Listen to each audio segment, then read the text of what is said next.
박완서 장편소설 그 산이 정말 거기 있었을까? 꿈꿨네. 다시는 꿈꾸지 않기를.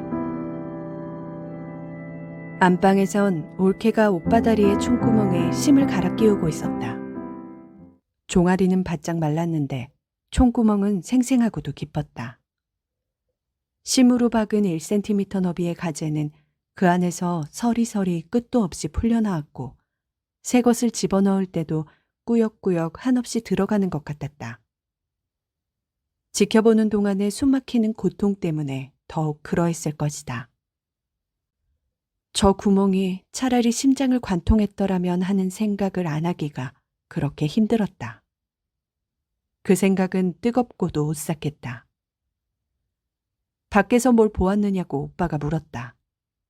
아무것도 못 보았다고 대답했다. 우리 식구만 남았어. 인기척이라고는 없어. 서울을 싹 비워줬는데도 인민군이 들어온 것 같지는 않아요. 그럴 리가. 당신이 나가봐. 찐득한 연고에 불구죽죽 피가 묻어난 심을 신문지 쪽에 말아가지고 올케가 밖으로 나갔다. 오빠의 조바심 때문에 올케를 기다리는 동안이 마냥 길게 느껴졌다. 그렇게 기다리게 해놓고 올케는 엉뚱한 소리를 했다. 바로 집 앞에 우물이 있어요. 물이 충충해요. 사람을 못 봤냐니까? 인민군이나 국군이라도 말이야. 올케는 고개를 저었다. 오빠의 성화 때문에 엄마까지 셋이서 번갈아가며 바깥 세상의 동정을 살피러 드나들었지만 살아 움직이는 거라곤 개미새끼 한 마리 눈에 띄지 않았다. 오빠의 조바심은 점점 더 심해졌다. 밥도 못 짓게 하고 새 여자를 밖으로 내몰지 못해 했다. 기떼빼기에 무슨 기가 꽂혔는지도 안 보여? 눈깔이 멀었냐? 오빠가 말을 더듬기 시작했다. 속에서 끌어당기는 것처럼 허한 소리였지만 나에겐 아우성 소리처럼 들렸다. 오빠가 무엇을 그렇게 애타게 궁금해하는지 드디어 명백해졌다. 오빠는 이수도 서울에 우리 식구 말고 다른 사람이 있나 없나를 알고 싶은 게 아니라 우리가 누구 치하에 있나가 알고 싶은 거였다. 우리가 지금 이고 있는 하늘이 대한민국의 하늘인지 인민공화국의 하늘인지 알아보기 위해 우리는 다시 격금배기로 내쫓겼다. 기떼빼기가 솟아있는 건물은 형무소 말고 몇 군데 더 있었지만 아무것도 나부끼고 있지 않았다. 국군은 시민을 죄다 피난시키고 나서 후퇴했으니 서울을 비워준 셈이건만 인민군은 어디서 뭘 하는지 아직도 입성을 한 것 같지가 않았다. 그럼 지금 서울은 진공 상태인가? 이데올로기의 진공 상태. 좌익에도 못 붙고 우익에도 못 붙고 좌익한테도 밉보이고 우익한테도 밉보이고 순전히 그 틈바구니에서 허우적대다 이 지경이 된 오빠에게 이데올로기의 억압이 전혀 존재하지 않는 세상이야말로 황홀경이어야 마땅하지 않을까? 그러나 오빠는 그 황홀경을 빨갱이로 몰리는 것보다 더 무서워하고 있었다. 사색이 되어 좌불안석, 시시각각 언어 능력조차 퇴화해가고 있는 오빠를 지켜보면서 황홀경이란 환각처럼 미처 잡을 새도 없이 스쳐 지나가야 하거늘 하루씩은 너무 길다고 생각했다.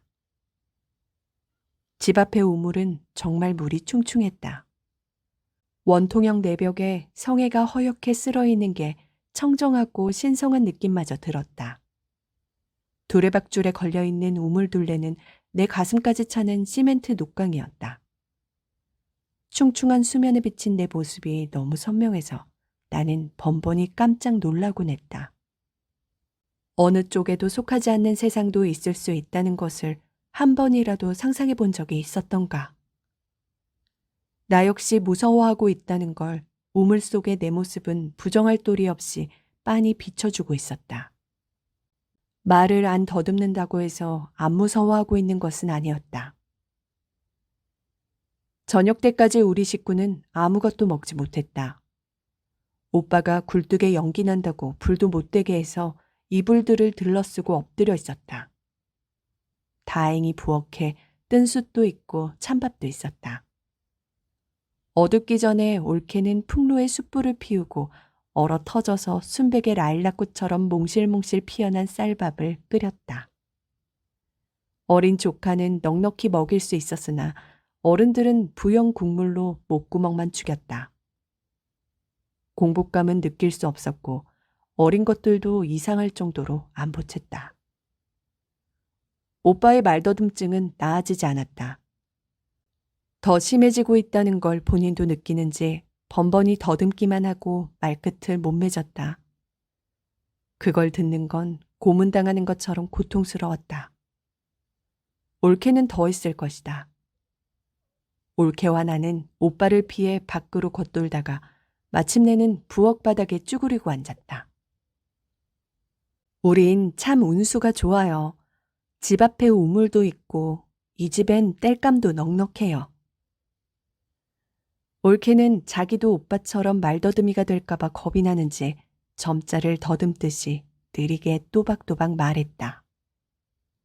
어떻게 재수가 없어도 요렇게까지 없을 수가 있을까? 이 도시에 우리 식구만 남겨지기까지 2, 3일 동안 우리에게 붙어다닌 애군을 생각하면 미칠 지경인데 운수가 좋다니.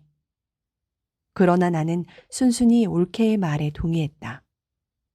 애군이 우리 가까이에 실제하는 것처럼 느끼고 있었기 때문에 그 괴물을 보기에 느긋하고 유들유들해야 할 것 같았다. 부엌은 천장이 다락으로 돼 있어서 바닥이 깊었다. 양회가 벗겨진 틈으로 지늘기 부스럼 딱지처럼 드러난 붓두막엔 무쇠솥 2개와 양은솥 1개가 걸려 있었다. 무쇠솥만 붙박이고 양은솥은 드러낼 수도 있게 되어 있었고 그 밑은 재가 빠질 수 있는 철판이 설치된 석탄 아궁이었다. 부엌 머리에 딸린 참마루 밑은 온통 시커먼 분탄 더미여서 부엌 바닥까지 새까맸지만 무쇠솥 뚜껑은 반질반질 참기름을 발라놓은 것 같았다. 그러나 참마루 위는 다리가 부러진 밥상, 금간대를 양회로 때운 항아리, 밑이 반쯤 빠진 채, 시루, 바가지, 양철통, 괴짝 등이 꾀죄죄하고 귀살스럽게 나뒹굴고 있었다. 그 모든 것들이 어둠에 잠길 때까지 우리는 막장에 갇힌 광부처럼 희망 없이 서로를 의지하고 부엌 바닥에 웅크리고 있었다. 식후에 수면제를 주었으니까 잘 거예요. 안방 기척에 신경을 쓰는 나에게 올케가 말했다. 구파발 병원에서 주고 간 약 중에 진통제도 있었다. 그걸 수면제라고 그러는 것 같았다. 푹 자고 나면 좀 나아질 거예요. 나는 짐짓 명랑한 소리로 올케를 위로했다. 전선은 지금 어디쯤 있는 걸까요? 올케가 한숨처럼 말했다. 올케도 지금 우리가 누구 치하에 있는지 그게 확실하지 않은 게 가장 답답한 모양이었다. 전선은 도대체 어떻게 생긴 금일까? 불구대천의 원수끼리 서로 필살에 총구를 겨누고 마주 대치한 한가운데 있는 보이지 않는 선을 돌파하기란 온몸이 총구멍이 되지 않고는 불가능한 일이다. 그러나 오빠는 그걸 해냈다. 의용군으로 나갔다가 국군 지역으로 돌아왔다면 어디서고 한 번은 그 금을 넘었을 것이다. 제가 무슨 불사신이라고. 그가 만신창이가 되어 돌아온 건 당연하다. 오빠의 다리에 뒤늦게 입은 총상은 그 상징에 불과하다. 나는 오빠에 대한 헤어날 길 없는 육친애와 산 사람이 죽은 사람에게나 느낄 것 같은 차디찬 혐오감이 겹쳐 오한이 있을 때처럼 불안하고 불쾌했다. 가만, 무슨 소리가 들려요. 아무 말 안 하고 있었는데도 올케는 나를 제지했다. 나는 가만가만히 쉬고 있던 숨을 들이마시고 귀를 기울였다. 포성과 정찰기의 음흉한 저음은 새삼스러울 것도 없었다. 그건 우리가 온종일 못 견디어 한 정적의 일부일 뿐 인기척은 아니었다. 올케가 일어섰다. 나도 따라 일어섰다. 우리는 대문을 소리 안 나게 열고 문 밖으로 나왔다. 올케가 전쟁의 소음 속에서 가려낸 인기척이 나한테도 어렴풋이 잡혔다. 우리는 마음과 발밑의 불안 때문에 서로 한 덩어리처럼 의지해가면서 사람들의 웅성거림이 들리는 전차 종점 쪽으로 내려갔다. 그리고 우리는 보았다.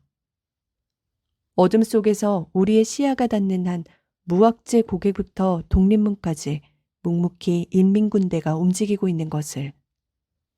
앞세운 탱크도 깃발도 군가도 없이 무엇을 신었는지 군화 소리도 없이 마치 무악재 고개 너머에 깊이 모를 어둠에서 풀려나오듯이 한없이 우울하고 조용하게 입성을 하고 있었다. 각자 뭔가 잔뜩 쥐고 메고 있었는데도 그 너무도 조용함 때문에 무장을 하고 있는지조차 의심스러웠다. 지난 여름 탱크를 앞세우고 미아리 고개를 넘어오던 인민군과 같은 군대라는 게 믿어지지 않았다. 입성을 한다기보다는 야음을 틈타 침투하는 것처럼 숨죽인 행렬이 마냥 이어졌다. 두루뭉술해 보일 정도로 솜을 많이 두고 굵게 누빈 군복도 인민군다운 살기등등함을 지우기에 충분했다. 혹시 중공군일지도 모른다는 생각이 들었다. 인해 전술이란 말에 딱 들어맞는 막강하다기보다는 망망한 병력이었다. 정연한 대우를 이루었다기보다는 범람한 물처럼 한기를 찰랑찰랑 채우고 흐르다가 독립문에서 물살은 조용히 양쪽으로 갈라졌다. 아닐 수도 있었다. 중공군은 꽹과리를 쳐 사기를 복돋우며 아이들과 부녀자를 닥치는 대로 살상하고 욕보인다고 들었는데 그럴 것 같지는 않았다. 하긴 인민군보다는 중공군이 몇 배 순하다는 유언비어도 있었으니까. 유언비어를 더 믿어서가 아니라 중공군이라고 해서 더 무서울 것도 없었다.